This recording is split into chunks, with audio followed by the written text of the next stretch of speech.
warahmatullahi wabarakatuh. Pada hari ini kita bisa berkumpul. Perkenalkan, saya Sri Sutandi. Agenda hari ini program Kultur Booster minggu kedua bulan Oktober 2025 dengan pilar budaya ISG, judul topik pengelolaan lingkungan. Dalam SOP pengelolaan operasional lingkungan, yaitu bertujuan untuk memastikan bahwa unit kebun, regional office dan head office melakukan aktivitas pengelolaan lingkungan berjalan efektif dan untuk memastikan kebutuhan pelaksanaan operasional lingkungan sesuai standar berdasarkan SAP sesuai visi, misi, dan tata nilai organisasi untuk mendukung tercapainya sasaran organisasi dan meningkatkan daya saing PT Perkebunan Nusantara 1. Ruang lingkup di dalam SOP mendefinisikan aktivitas dan tanggung jawab dari manajer, asisten kepala bagian, kepala subbagian, dan staf region terkait. Pejabat terkait di head office meliputi seluruh langkah, cara, metode, dan tahapan-tahapan yang diperlukan untuk melakukan pekerjaan pengelolaan operasional lingkungan unit kebun atau pabrik, regional office, dan head office PTPN. Ada beberapa definisi. 1. Pemantauan dan pengukuran, yaitu kegiatan pemantauan dan pengukuran serta mengevaluasi atas karakteristik operasi yang menimbulkan dampak lingkungan. 2. Dampak lingkungan, yaitu setiap perubahan pada lingkungan apakah merugikan atau menguntungkan, seluruhnya atau sebagian yang dihasilkan oleh kegiatan produk atau jasa dari organisasi. 3. Pencegahan pencemaran, yaitu penggunaan proses, praktek bahan atau produk yang mencegah, mengurangi atau mengendalikan pencemaran yang dapat mencapai daur ulang, pengolahan, perubahan proses, mekanisme pengendalian, penggunaan sumber daya secara efisien, dan penggantian bahan. 4. Air limbah adalah air sisa dari suatu hasil usaha dan atau kegiatan. 5. Air limbah domestik, yaitu air limbah yang berasal dari aktivitas hidup sehari-hari manusia yang berhubungan dengan pemakaian air. 6. Instalasi pengolahan air limbah atau IPAL, yaitu unit untuk pengolahan air limbah sehingga mutu air limbah memenuhi baku mutu yang ditetapkan sesuai peraturan perundangan dan persyaratan lingkungan yang berlaku. 7.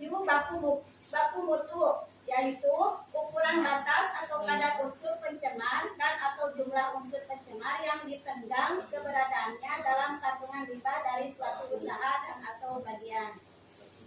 8. Bypass adalah melakukan pembuangan air limbah ke lingkungan tanpa pengolahan dan atau di luar lokasi yang tercantum dalam izin di luar outlet IPAL secara sengaja.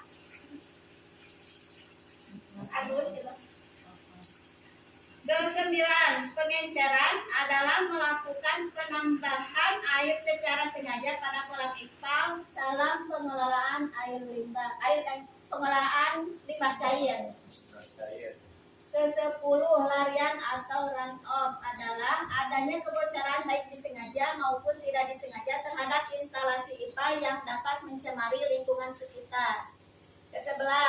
Kualitas udara ambien adalah kadar yang diperbolehkan bagi zat atau bahan pencemar yang terdapat di udara pada tempat kerja yang dapat menimbulkan gangguan terhadap makhluk hidup, tumbuh-tumbuhan, dan atau benda. 12. Kualitas udara emisi adalah kadar yang diperbolehkan bagi zat atau bahan pencemar yang dikeluarkan dari sumber pencemar ke udara yang dapat mengakibatkan terlampauinya baku mutu udara ambien. 13. Kebisingan adalah bunyi yang tidak diinginkan dari usaha atau kegiatan dalam tingkat dan waktu tertentu yang dapat menimbulkan gangguan kesehatan manusia dan kenyamanan lingkungan. 14. Kebauan adalah bau yang tidak diinginkan dalam kadar dan waktu tertentu yang dapat mengganggu kesehatan manusia dan kenyamanan lingkungan. Ke-15, getaran adalah gerakan bolak-balik suatu massa melalui keadaan seimbang terhadap suatu titik acuan yang dapat mengganggu kesehatan manusia dan kenyamanan lingkungan. Ke-16, bahaya, berbahaya, dan beracun disingkat B3 adalah zat, energi, dan atau komponen lain yang karena sifat, konsentrasi, dan atau jumlahnya, baik secara langsung maupun tidak langsung, dapat mencemarkan dan atau merusak lingkungan hidup dan atau membahayakan lingkungan hidup, kesehatan, serta kelangsungan hidup manusia dan makhluk hidup lainnya.